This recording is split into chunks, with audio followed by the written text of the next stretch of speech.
This episode of The Answer is Yes Baja Sessions is brought to you by Baja Bound Insurance Services. Driving to Mexico? You can buy and print out your Mexican auto insurance policy online in minutes with their easy-to-use website. They also have great travel information to help you plan your trip south of the border. Visit bajabound.com. Hi, this is Ryan Thomas. Welcome to the Baja Sessions, where we chat with interesting people with interesting stories about all things related to the majestic peninsula of Baja California. Our guest today is a gentleman by the name of Neil Goss, and Neil is a retired professional snowboarder turned cinematographer who spends quite a bit of his time making movies in Baja. I spent some time with Neil over the last several years, actually worked on movies together, television shows together, and I thought it would be interesting to hear a little bit about Neil's journey, if you will, to becoming a cinematographer and ultimately ending up in Baja. So, Neil, how you doing today? I'm doing good, Ryan. How you doing? I'm doing great.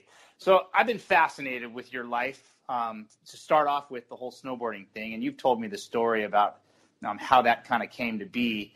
And I know this podcast is primarily focused on all things Baja, but I guess in a roundabout way, you could say that snowboarding actually got you to Baja at the end of the day. So could you tell us just a little bit about the beginning of that and your snowboarding career?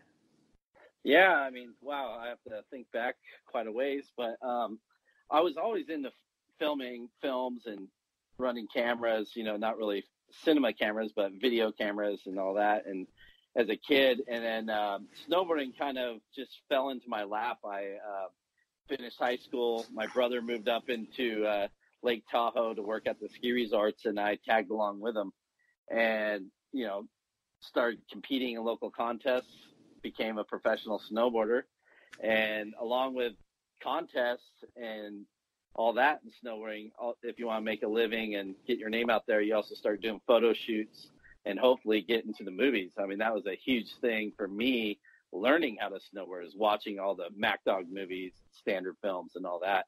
And so naturally, I was already into film and cinematography. I started gravitating towards that. When they were filming me, I'd ask them questions about their cameras, cinematographers. And so it was always on the back of my mind when I was snowboarding. And then, towards the tail end of my career, snowboarding, getting hurt and all that, I started picking up the camera more. And I'd always traveled snowboarding with like a Super 8 camera or a little mini DV camera. So it was always there. And when, sponsors weren't really coming after me anymore, I pursued that career.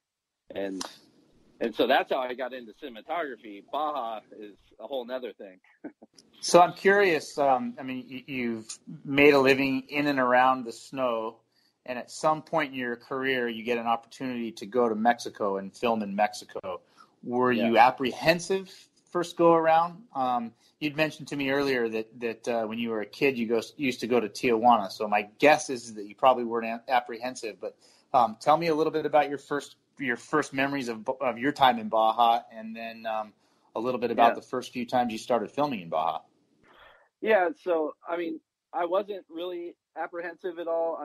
You always hear horror stories. Of course, my mom would be like, oh, are you sure it's okay? And all that. But when we were kids, we'd go, I would spend a lot of time in Long Beach, where I'm from, and we'd go and stay in these cabins in San Diego, in Oceanside, actually, these little cabins. And we would go to Tijuana with our parents when we were really young and just go shopping around, walk across the border, go buy little knickknacks for, 50 cents or $1 and come back. And then as we were like preteens and teenagers, my grandma would park on the California side of the border and we would walk across by ourselves. I was being escorted by my older brother and my older cousins that were probably only 15, 16 years old. And I was probably 13. So, we were comfortable going over there at a young age. And so, going there on little surf trips here and there, just, not very far down. And so, yeah, I felt fairly comfortable down there. My Spanish isn't great, but when the opportunity came up to film down there, I jumped on it. I really wanted to go further south and explore more, and watching movies like Dust to Glory really piqued my interest, and I wanted to film the races. I wanted to see more of Baja, and that's really like what got me started going down there. So That curiosity. You mentioned Dust to Glory, and to the listeners that don't know what that is, highly recommend finding your way to see that, Dust to Glory 1 and Dust to Glory 2. There's actually two. There was a second version of it, and it kind of highlights and documents the Baja 1000, which obviously does take place in Baja. So now you fast forward and you get the nod to come and film. I'm curious, and I'm assuming you're going to share my sentiments, but I know I can take pictures down there that ultimately make me look like I really know what I'm doing. And a lot of that, most of that, is because the natural geography, topography, flora and fauna. I mean, there's no end to the different types of things that you can point a camera at and take a picture or shoot video. Were you pleasantly surprised the first time you went down to make movies? Was it easy? Was it hard? Tell me a little bit about that. Obviously, you're remote most of the time when you're shooting the stuff you're shooting. What are the challenges? Is it easy? Is it hard? Tell me. Well, the first project I went on was we were chasing the Baja 1000. And so if you've ever gone down and chased the 1000, if you're following a racer, you're not spending a lot of time in one area sitting there shooting. And also one thing I didn't realize until I went down there was that a big portion of the Baja 1000 is at night. So you're not filming a lot. So I was actually a little bit disappointed on that first go around down there. And, but I learned a lot, and I just, the little beauty that I did see, we were mostly in northern Baja. The race started in Ensenada and ended in Ensenada, so we didn't really get down into the real beauty of Baja, and I didn't even really know. I was just like, man, where are these spots that I see in the films or photos online, and all I'm seeing is a little bit of that, So I was a little disappointed the first trip, and it took a few years before I got back down and really saw the beauty of Baja, and mainly central Baja and further south. So I have a picture in my when I hear somebody say Central Baja, I think Catavina, I think Boojum Cactus, I think lots of rocks, beautiful kind of plateau style mountains. Is that kind of what you're referring to when you say Central Baja? Yeah, I mean Catavina is probably, besides the coast or the Cia Cortez side, or Catavina is my favorite place in Baja. I mean, it's so beautiful. The plant life down there is just insane. The Boojums and all the cactus. And I mean, I ride dirt bikes too. And I've ridden a little bit down there, but mostly just filming other people having fun riding down there. And, and the stuff that I've seen, I dream about it all the time. And haven't really made it happen because there's a lot goes into it, being down there and being safe on your bike, because you're remote. I mean, it would be the same as going in the desert anywhere. It doesn't really make a difference that you're in a foreign country. It's just you're remote, and if anything happens, you need to have that support to help you get out of there. Unless you're just a total badass like, Bill Nichols or Jimmy Soanes or some of those guys, I'm not that badass, so I want to have the support when I go down there and just do a fun ride. So you brought up some interesting names that I've had the pleasure of meeting. Jimmy Soanes. I don't believe I've met Bill Nichols. I've heard a lot about the gentleman, but I know you got to spend some time with Bill Nichols a while ago, filming what I thought was, or what you thought was going to be the creation of a trail that connected one section to another section, which I believe actually ultimately ended up being, I hate to say the word failure, but it didn't work out. But tell me about those two guys. Those guys are about as hardy as they get from what I've been told about Bill Nichols, and from what I personally have experienced with Jimmy. Yeah, I don't know Bill Nichols that well, and I don't know how much I can really talk about this little trip we did and trying to build this trail. But from what I understand, some people went back down there and actually made the trail work, but it's so gnarly that there's very few people that could get through the back end of it. And it was so painful and tough that they don't even want to go back.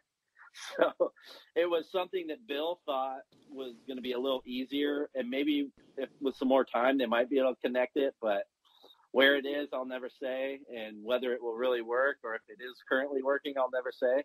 But Bill is just a visionary, and we all followed, and there were some heavy hitters following him and trying to make this whole thing happen. And to my knowledge, it's not rideable to the average Joe, but some hard enduro pros could pull it off.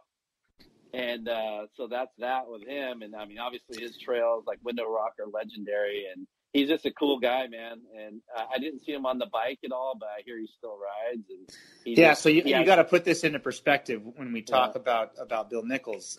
I don't know, but he is, I mean, he's over 70. Is that a fair statement? I don't know his exact age, but he's pushing 80, Yeah. He's right on that edge. And for someone his age to still have that hunger and that passion for Baja is something that just excites me. I'm like, oh man, I have so many years left, I can keep doing this. So that's really inspiring to see guys like that. And Jimmy Sones is a younger version of him, he's got that passion and love. He's no spring chicken though. He's not young either. I won't say his age. I'm not going to date him, but he's older than me, and I'm in my 40s. So, but he's a big guy, and like I think that honestly could be a trip. And Bill's not, so I'm kind of contradicting myself here. But what I noticed about Jimmy riding it, he's such a big guy, and to go out there by yourself like Jimmy has done at night and ride these trails. I mean, you just have to be the most dominant beast in that desert down there, no one's gonna mess with you. Yeah. and Jimmy's that guy. I mean, if a lion tried to attack him, I think the lion would be in trouble. He's a big dude. And it's just cool to see guys, older than me, just having that passion. And I got started late, so I thought I was getting started too late, but seeing these older guys still living that dream, I feel like I have a lot of years left to go down there. And I think, I'll spend a lot of time down there riding dirt bikes, hopefully. So, you bring up an interesting point, and I have the unique, and ultimately I've been blessed with a life that has been basically an adventure from start to finish. But as some of the listeners know, I lived full-time in southern Baja in the town of San Jose del Cabo for about a decade and made a lot of really good friends down there. And I tell you, something that is inspiring is a lot of my friends are well over 60, and some of them are pushing the upper end of the 70s. And I think I can say honestly that living in Baja, and you can live healthy anywhere, but there's healthy living in Baja. There's the connection to the land, the connection to the outdoor and activity, whether it's surfing, motorcycle riding, hiking, exploring, horseback riding, whatever you're into. I have, like I said, quite a few friends that are late in age and are still very youthful in mindset, and most of them are still very active. You see them in the water, you see them on motorcycles, you see them out and about. And you're right, we're in our 40s, but man, if we can live a life like some of our older friends, man, I'm not going to be disappointed. Yeah.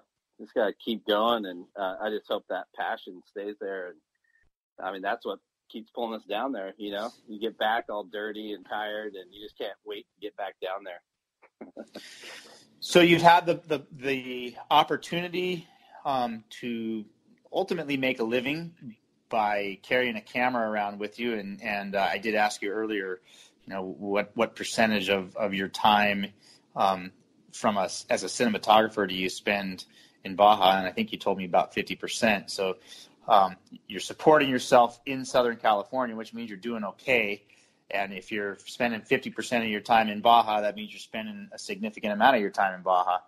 What are some of the highlights? What are some of the things you've seen, some of the places you've been? We've talked about Central Baja, but I know I've been with you on the Cia Cortez. There's some absolutely stunning places on the Cia Cortez. Do you have a favorite place there on that side of the peninsula?